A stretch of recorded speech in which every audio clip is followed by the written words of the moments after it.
مصر پر فرعونہ نے تقریباً 1500 سال تک بڑی شان سے حکومت کی، لیکن اتنی طویل مدت اقتدار میں رہنے کی وجہ سے بالآخر ان کی گرفت حکومت کی باگوں پر دھیمی پڑ گئی۔ مرکزی حکومت کے کمزور پڑ جانے سے ملک میں طوائف الملوکی اور انتشار پھیل گیا۔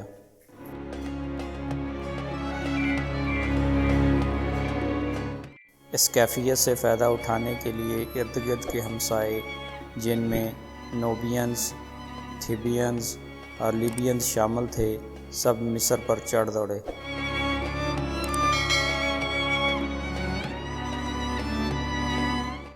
14ویں اور 15ویں خاندان کے برائے نام بادشاہوں نے یہ حملے بڑے مشکل سے ناکام بنائے۔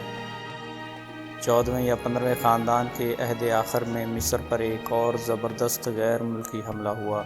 اس حملے میں اہل مصر مغلوب ہو گئے۔ یہ نیا حملہ عمالیق، جن کو ہائکسوس کہتے ہیں، نے کیا تھا، جو شام، فلسطین اور کنعان کے سامیان نسل بدوی چرواہے تھے، جو مصر کی خوشحالی اور ثروت سے متاثر تھے۔ یہ لوگ مصر کی تاریخ میں چرواہے بادشاہوں کے نام سے یاد کیے جاتے ہیں۔ یہ لوگ صحراؤں سے بجلی کے کنڈے کی طرح لپکے اور مصر کی آباد زمینوں پر قابض ہوتے چلے گئے۔ ان لوگوں کے پاس ایک خفیہ ہتھیار تھا جس کے آگے مصری بے بس تھے۔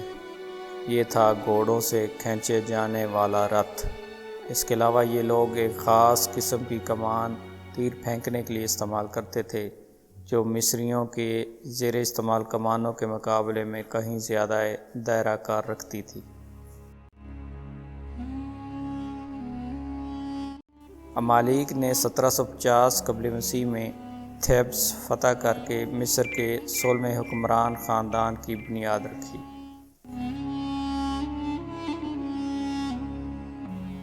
چونکہ ان لوگوں کے دور میں بہت کم تمدنی ترقی ہوئی، اس لیے ان کے زمانے کی بہت کم تحریریں دستیاب ہوئی ہیں۔ ان لوگوں کی حکومت فلسطین و شام تک، جو ان کا اصل وطن تھا، پھیلی ہوئی تھی۔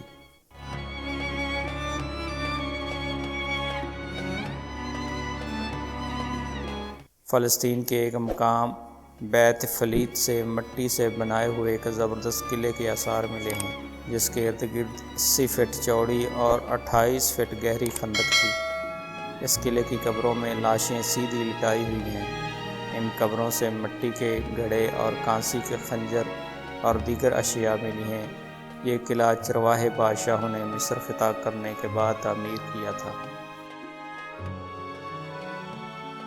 خندق کی موجودگی اس بات کا پتہ دے رہی ہے کہ ان چرواہے بادشاہوں کو ایشیائی کوچک کے ہتھیوں کے حملے کا خطرہ رہتا تھا۔ شاید ہتھیوں کی دیکھا دیکھی انہوں نے گھوڑے اور رتھ کا استعمال سیکھا تھا۔ عمالیق عہد میں مصر کی ثقافت زوال کی شکار رہی۔